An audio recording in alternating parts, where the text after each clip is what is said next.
Hi, I'm Wes Allen, and today I'm going to be reviewing my second Monte Cook game. This is Numenera. Let's roll it.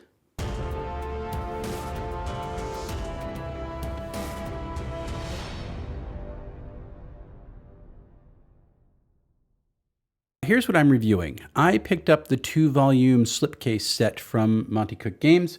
That includes 2 books, Numenera Discovery, which is, for all intents and purposes, the core book. This is really what you need in order to play the game. And then Numenera Destiny, which is more, I haven't looked at it too much yet, but it seems to be more high-level play or domain-level play. Destiny is the idea of humanity taking steps into becoming a full-fledged 9th civilization. We'll talk about the 9 worlds in a little bit in this review. I like where they're going with the names, trying to give a feel for which book does which. But I think it would be helpful if they just put Volume 1 and Volume 2 on each of the books. That would clear up some confusion. I wasn't certain when I first started looking at the game if Discovery and Destiny were 2 different editions of Numenera, and it took a little bit for me to figure out, well, this is the core and this is really a secondary to the core. You don't need Destiny to play. But I do like how they've given it that flavor, and there's a neat feel between the 2 books. I'm looking forward to digging into Numenera Destiny as a matter of fact. So the box comes with the 2-volume books, as I pointed out. Really nice cover art on Numenera. On the back of it is actually the symbol for the Aeon Priest, who are one of the major factions in the world. And a nice little touch, if you can see, this is actually a pendant that you can wear, which is the symbol of the Aeon Priests. That is not glued in very tightly inside the book, so be careful, you can knock it out. I almost lost mine the first time I tried to touch it, which is kind of interesting. I'm going to put this over here. Also included inside the slipcase are some handy guides on creating characters. You don't have to flip through pages in order to do it. Very nice. And a quick reference card for the system, detailing certain rules and what it takes to play the game. So this is like having a small little GM screen with you that comes in the slipcase. It's well presented, as everything Monte Cook does is well presented. I appreciate its presence here. And as I said, I am going to be mostly focusing on Numenera Discovery for this review. I have not gotten into Destiny yet. That is coming up next on my reading schedule. It's going to take me a little while to get through it. You can see how thick these books actually are. So let's take a look at Numenera Discovery for a bit. As I'm looking at Numenera Discovery, one of the things I want to point out is the box set also comes with a nice bookmark, which is cool. It has part of the cover art on it. You can see it right there. But the neat feature is that it has the table of contents for things that are player facing on the card, so you know what page to go to if you're looking for something. I like the art on the back as well. It's a really nice addition because of the binding style that Monte Cook uses. They can't do sewn in book ribbons. So that's a nice way to give you some way to keep track that adds to the look and feel of the actual product. It's a nice touch. The book design itself, as you can see, is rather thick. It comes in at 418 pages, although the Numenera content ends at around page 416. And as with other Monte Cook products, Numenera is a notch case binding. A case in this sense just means hardbound. That's really all it means. An interesting choice that Monte Cook has done. It's allowed them to make a premium product. I'm guessing that it's a little bit faster to produce than a traditional sewed binding without taking away from the strength of the product itself. I will say, however, that when you get to the front and the back of the book, particularly when you first open it, it's not going to lay flat like a traditional sewed binding is. And that is because the glue is a lot stiffer than traditional sewed bindings or sewn bindings. I think eventually it's going to break in, and in fact, even in my use of this book and just my one read through, it is opening a little bit easier than it was before. And I think that it will break in without breaking apart the more that I use it. One of the cool things about the book is that the interior artwork is actually a map of the default setting. This is really cool. It's one of the highlights of Numenera for me. We'll talk about that a little further on in the review. And in the back, not only does it have a little bit of an extended map, it also has this poster of Numenera on one side, and on the inside is actually a huge map of the default Numenera setting. This is something that is so detailed, and it's actually something that I would foresee myself trying to frame and hang on a wall somewhere because it is absolutely beautiful. Destiny also has a poster in the back. I have not even opened that one yet, so I don't know what it actually depicts, but I'm really impressed with the way that this product is presented. Monte Cook probably has the best or near best design language of any TTRPG company that I have seen. The only thing that comes close to its attention to detail and the way things look would be Old School Essentials. And they have very different vibes to them. Old School Essentials kind of boils everything down to its core point, and it presents it that way. So you can get incredible amounts of information on a 2-page spread. Monte Cook, on the other hand, has a lot more of a flourish to their presentation. There is some more flowery language. It's trying to draw you into a world and not just present information. But both of them in their own way have the stellar design language that presents the material in ways that just draws you in and makes you want to see what's on the next page. I was really impressed with Monte Cook's design language when I was reviewing the Cypher System. That has only increased the more that I've gotten into Numenera. This is a really well-designed product. If you're looking at the side of the book, one of the things that you can see are all these different colors here. And if you've seen my review on the Cypher System, you know what this is. So what Monte Cook does is each part of the book has its own color, its own accent color. And that's going to show up in the upper right-hand and the upper left-hand corner of a spread. It's going to give that part of the book its own look, its feel, and its identity. But the cool thing is about these different accent colors is not only is that the corner up in the header that's going to show you the book title here and the chapter title over on the right-hand page, it is also going to be used as the accent color for things like your tables and the alternating rows, also down here for a call out, and for your heading fonts, as well as drop caps. So every part of Numenera has its own color, its own accent to it. And yet it's the same language all the way throughout, but you know that you've skipped into a different part of the book if the color changes. It's a way of giving you a reference to where you are without having to constantly tell you, and now you are here. It's a really cool design choice. I've never seen anything like it before in any other TTRPG product. I'm sure folks will correct me if I am wrong, but this is a really nice innovation. I am a fan. As I said, the accent color is used for the headers up front, and down at the bottom is really interesting. You have some artwork, and this is all the way through the book. It's every section, no matter where you are, every part, no matter where you are, it's going to have the same artwork there. That's actually from the cover art, and that is actually a key point in a short story that opens up the book. I think that's also a cool way to design the game. But page numbers then are actually going to be seen inside this organic flourish on the outer corners of the left and right pages at the bottom. It's a really good look. I appreciate how it feels. And also the page number color matches the section of the book that it's in. Very fun. The body text is a 2-column spread for the most part, going across a 2-page spread. So you're going to have 4 columns of text, and then these margins out on the outer edges of the left and right pages. We'll talk about what they mean in a minute.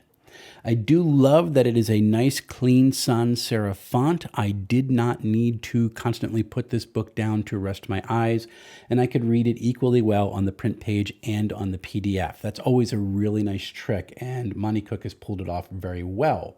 One of the things I do love is that they changed the font for the heading fonts. So it's predominantly going to be for, I think, first and second level fonts, is going to be a nice, really distinct serif font. I just love the way some of the letters look. And then when you get to third level fonts and below, it's going to go back to a heavier weight sans serif font. I think it might actually be the same font as the body text, and that's going to not take on the accent color for the particular section. All in all, the presentation is really, really good. But what about those outer margins? What's the point of them? Well, if you've seen my Cypher System review, you know, and if you've used any of the Monte Cook games, you also know, but Monte Cook uses margin notes, and I think this is terrific. So what happens is when Monte Cook has something they want to interject as a sidebar conversation or wants to do a cross-reference to another part of the book, they're going to put that in the margin at about the same level that the point is actually appearing inside the body text.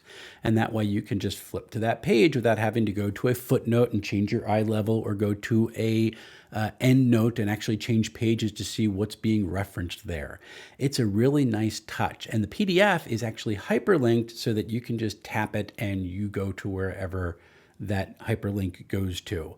It's really cool. And as I said with my Cypher System review, margin notes is something I want to see in every tabletop role-playing game product from here on out. It is really well done, so useful, and it's just a really cool way of presenting information that everybody has, but doing it in a way that is unique, beautiful, and really, really functional. The artwork in Numenera is fantastic. It gives you equal parts of action and danger and adventure and intrigue and exploration, all wrapped into this really cool world. And one of the greatest things about the artwork is that everything about it highlights just how weird the world of Numenera actually is. As you're flipping through the pages, you're seeing someone with a sword, and then there's a robot, and people have got high tech, but other folks are got like staves. And it just is this weird mishmash of things, and it really sucks you in. What is going on in this situation? How did these things all come together as one? It fires up my imagination. I really appreciate what they did with the artwork in Numenera, and it's worth flipping through and getting the book to flip through it just by itself. Really well done. Monte Cook created the Cypher System for Numenera. This is the game the system was developed for, and now it's become this generic any genre game that you can play. But it's a really simple at its core, and in Numenera it shines. It works like this. Everything in Numenera, no matter what it is, has a level. It goes from 0 all the way up to 10. A 0 is an automatic success. You can just automatically do it. You don't have to think about it. You don't have to think about crossing the room. There's no dice involved in that, right? And a 10 is something that someone who's almost godlike is only able to do. And there's a reason why for this. Because the way that you get your target number for any roll is to take a target's level and times it by 3. Now, if you know anything about math, you've just realized that anything from level 7 all the way up through level 10 is technically impossible. Because you're rolling a 20-sided die to complete your checks, and if you times anything from 7 up to 10 by 3, you get a number that is greater than 20. Now, in other games, you would just say, well, that's fine. I just add my attack bonus or I add my magic bonus or whatever. And Monte Cook games do not have anything like that.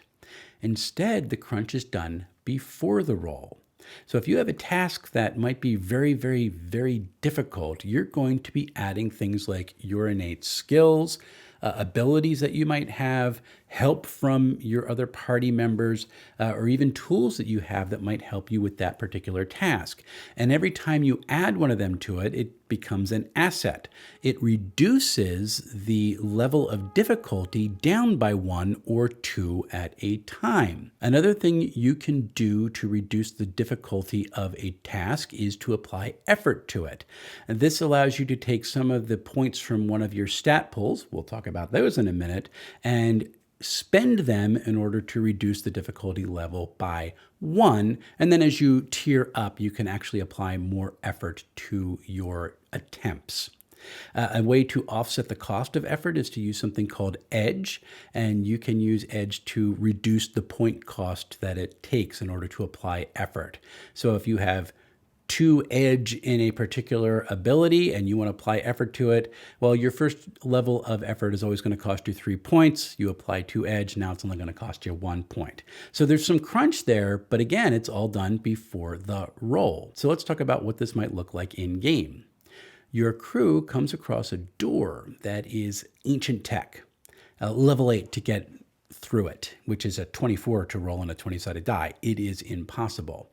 So your player, however, your character has a skill in dealing with ancient tech or maybe lockpicking, and you're going to allow them to use it for this particular task. In fact, they're specialized in this, so not only are you going to take 1 level of difficulty off, you're going to take 2. So you've gone from level 8 down to level 6. Well, now you need an 18 to hit, so it's very, very difficult, but possible. Well, then how about you want to apply a level of effort to it? So you take 3 points from the appropriate pool, and now your task is down to a level 5, 15. Well, we're getting a little bit easier. Well, you get a friend who can hold a flashlight for you or knows something about locks themselves. You're going to allow them to help you. So that's going to take it down another one, and that goes down to a 4.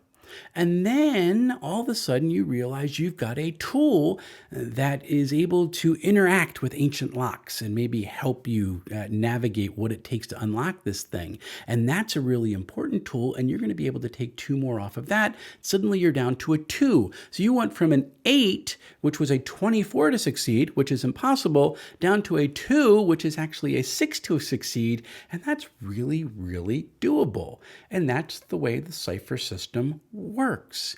It's really cool. I love the fact that all the crunch is done before the roll. There's nothing done after the roll. The number that's on the dice, that's what you do. For the most part, there are occasional times where you can add a +1 or a +2 to a roll, but you're discouraged from doing that a whole lot because it kind of breaks the simplicity of the system. I just love that this is the way Numenera works. And in fact, combat works the exact same way. A creature has a particular level, and that becomes their number that you're going to need to hit it, and also their number that you're going to need to dodge it when it attacks you. You're going to take it. A level 5 monster, well, that's a 15 to hit and a 15 to avoid an attack from. You're going to have to do things like apply damage or use skills or use particular tools in order to get out of the way or to strike this thing down. It's very simple. It's a great use of a unified mechanic, and I very much appreciate the Cypher system. And in fact, as someone who loves to roll dice, I mean, look at my shirt, roll some dice, right? I love to roll dice, but I want to do this. I want to use this game in order to tell a story, even though in Numenera, it's the players who roll all the dice, because I just think it's that cool of a mechanic and I want to see it in action. One of the last things that's important to understand about the way the system works are these things called ciphers. In another game, you might call them single-use magic items. And what they are remnants of ancient tech that have been repurposed. You're not using them as their original task. You've changed them in order to help you out inside the ninth world. Players are allowed to carry a certain amount of ciphers on their person depending on what tier they're at. And tiers are essentially the equivalent of levels. It's not entirely the same, but that's the idea. And you are encouraged to give them out readily during the game as the GM because you want your players to use them. You're not hoarding them forever and ever. You're supposed to expend ciphers because they do cool things and they have a cool impact on the game. And you're going to make them readily abundant so people can get them back. You're not like using your one potion and then you're going to have to wait like 6 months to get a new one. Well, no, you've gone and found a new level of technology or a new cache of technology and more ciphers have appeared. And so that's a really cool aspect of the game. And in fact, Monte Cook goes so far as to say that ciphers are really the key to the Cypher system, not all these other things. It's the Cypher system that makes it really, really cool. I'm looking forward to seeing how this works because I've given out magic items to players before and they hold them forever. And I just want to see what cool thing they come up with.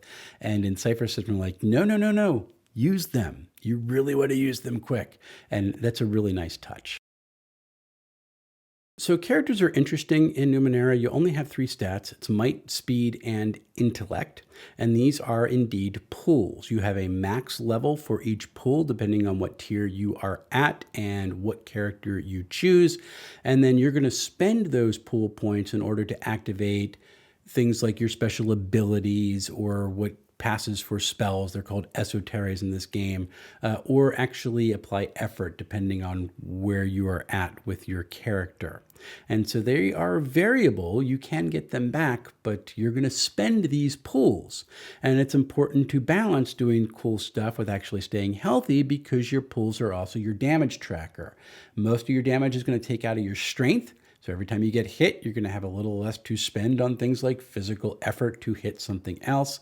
And your speed and your intellect are also going to be taking damage through different attacks, or when your strength is totally spent. Suddenly your next pool is where the damage comes from. Every time that you empty out a pool, you're going to suffer effects from that. And when all 3 pools are down to 0, your character is dead. It's a really nice way of handling it. You have a lot of robust flexibility in the system, and yet there's still a danger, because the more you use your abilities, the closer you are to being depleted and just going and you're done. So it's a good mix. I like that kind of resource management. It's not fiddly bits. It's really core to who the character is. Really cool. Now, there's no classes in any Monte Cook game. That is also true for Numenera. Instead, your character has a sentence which can be summed up as, I am an adjective noun who verbs. It's very simple, right? Well, it actually is. Your noun is your character type, and there are 3 types of characters inside Numenera. You have glaives, who are your typical warrior types, and their background explains how they came about their martial prowess. And so you can be someone who has been enhanced by technology or just naturally skilled. It's a neat mix of ways to think about these characters. So not everybody's not just a generic fighter. You also have nanos, who are more like your magic user class. Although it's not magic in this game, it's the remnants of the technology from the previous 8 worlds. You can tap into the data sphere because all these little micro machines are running around, and you can access them in different ways. And just like with the glaive, depending on what your character's background is going to explain how it is that you access these things to inflict or unleash your esoteries into the world. Really kind of cool. And then you have your jacks, who are your jacks of all trades. This is a scout type. You could also call them an entertainer type or a thief type. They really are jacks of everything, and they exist somewhere between a glaive and a nano. Again, their background's going to explain why they are so interested in so many different things, because a jack is just all over the place. I like that, I like that, I like that, and they just want to suck it all in. Actually, I think if I played the game, I would play a jack just for the balance. So descriptors, which is the adjective, that changes the character build, and it's going to change the way that you play the character as well. So what a descriptor does is it gives you a one-time package of abilities or modifiers to your stat pools or edge, or even hindrances that can make it harder for your character to do certain things. And that's going to hit you one time when you first create your character. This, as I said, is going to change the way that your character is played inside the game. Because if you have a creative thinker or a creative glaive, and then you have a stealthy glaive, they are going to have very different concepts behind them. And I kind of like the way that that's going to give you that sort of flexibility. It further makes the characters unique. And then the character is actually further locked down by their focus. This is what makes the character tick. This is the verb in I'm an adjective noun who verbs. This is going to give characters a certain access to special abilities as they tier up. And it's going to explain how they are reacting or interacting with different characters. Every time you take a focus. It's going to explain how you're connected to one or more characters in the group. It's a neat way to put the narrative spin inside the character build process without having to take an entire session of going, well, we grew up here and we did this. That's the type of thing that I don't like in some modern gaming. I want the characters to be connected organically. I think Powered by the Apocalypse does a good job in creating those organic bonds between the characters, and it allows it to work out through play. Dungeon World does that particularly well, in fact. And I think Numenera, with its foci, it does it really good too. If you pick up a certain foci, it's going to create a relationship with a character that you get to figure out how you're going to play out inside the game. Really cool. I like how the player character development process works. I love how the advancement process is going to change the build of the character further. Every time that you tier up, you are going to get access to a different ability. You'll be able to add some stat pools or edge to one of your stat pools as well. And that's a really interesting way to handle it. It's kind of cool. And in fact, character advancement is rather interesting in this game because experience points are used as a kind of currency. You need to advance in 4 areas in order to go up 1 tier, and each of these advancements cost 4 experience points. That's just kind of cool. So simple, right? I just save up my experience points and I advance. Well, not so fast, because you can use experience points in game to do things like re-roll any die except for a 1, or to refuse something called a GM intrusion, where the GM actually throws something at you in order to change the narrative a little bit. You get experience points for that, so there's a reason why to take them. But also, if you say, nope, I just want to keep going where I'm going, you can spend an experience point and actually say, we're just keeping on, keeping on. You can also spend experience points in order to gain short and long-term benefits that are going to have very focused benefits to the character, like I understand this dialect of a language that they're speaking because of where I grew up, or I grew up in these hills and therefore I have a bonus to my tracking or my navigation skills in just this set of hills. And those are the types of things that you can add to your character by spending the appropriate experience points. So you're going to keep a balance between advancing your character through its tiers, which is not really the focus of the game, or by adding to the narrative as you play and using experience points that way. It's really interesting. Experience points are not just sitting there waiting for you to level up. You get to use them, and that's a cool innovation. I like it a lot. So what about the setting? Well, Numenera takes place in the 9th world. It's about 1 billion years into the future on our Earth.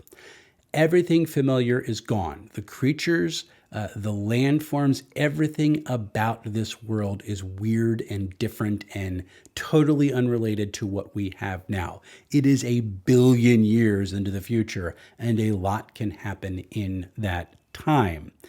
There are, by rumor, or what people say, 8 worlds that existed before the 9th world. Some of those were not populated by humans. In fact, humans seem to have only emerged inside the 9th world, and nobody really knows why human beings have appeared again on this planet. That's part of the mystery of Numenera, and it's one of the reasons why it's so weird, because you keep encountering all this tech that doesn't seem to be designed for people who looked like us. So this is not just post-apocalyptic. This really is science fantasy to push to its farthest extreme. It's a really cool setting. And it feels in a lot of ways the way people live like a medieval setting. So you have people living in small villages and they're blacksmiths and people are carrying swords around. And yet at the same time, people are familiar with the Numenera. They might mistake it for magic, but they're used to seeing things like automatons and flying objects and, people who have special abilities to make things blow up. That's the type of thing people are used to. So that's the fantasy element of this. And you have this neat mishmash of a medieval style setting with this occasional interjection of very high advanced technology. There is something really cool about it. And in fact, I could do an entire video just on the Ninth World and how it's presented.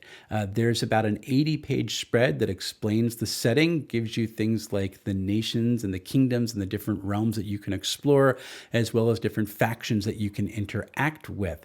All of it is really well done. I really am looking forward to delving into this. But another cool thing about the Ninth World is that there's enough space in there for a GM to take folks out on adventures because the world is so weird. It's not completely settled, even in the civilized lands. There's a whole lot of places out there to still explore. This is something that I really appreciate about Numenera because in a lot of preset settings, it sometimes feels like I'm encroaching into someone else's work. It's so tightly bound together. It's so well woven together that there's not places for me to tell my own stories. Numenera is not like that. It's a nicely defined world that gives you an ethos that you can work in and then tells you to go out and play. And I appreciate it. It's very well done. So if you want to pick up the game, you can do it at Monte Cook's website. I got the 2-book slipcase and PDF combo, which you can pick up for $129. If you want to pick up the separate books, either Discovery or Destiny, those go for $60 or $59.99 each. And if you want to get the PDF along with that, that is $65.99, a little bit of a discount there. PDFs by themselves are $19.99. And I don't have this yet, so I can't recommend it, but there is a starter kit for Numenera that will take you on a starter adventure. It has things like pre-gen characters and a small instruction booklet on how to play the game. And that's selling for only $24.99. That's a very good deal if you want to explore Numenera without dropping over $100 on the full product. And drop money on this game is something I think you should actually do. This is a cool setting. The mechanics are unique. The world is weird, and you're told to keep it even more weird than you can possibly imagine to keep all the players on their toes. This seems like it would be an immense amount of fun to play. And I'm going to be running a game of this as soon as I possibly can because it's got into my head in a way that no other game I've read in the last year or so really has gotten there. So pick this game up if you're interested in really cool, weird, bizarre, amazing science fantasy. I am so impressed with it. So what do I have coming up? Well, I do need to read Numenera Destiny. That's going to be one of my next reads coming up. But I also want to do a quick look at the box set of Forbidden Lands, which I picked up back around Christmas time. I've read it, but I haven't had a chance to review it, and I do want to share some of it with all of you before I get to my full review of the system, which is also a lot of fun. So until we see each other again, folks, happy playing, everyone.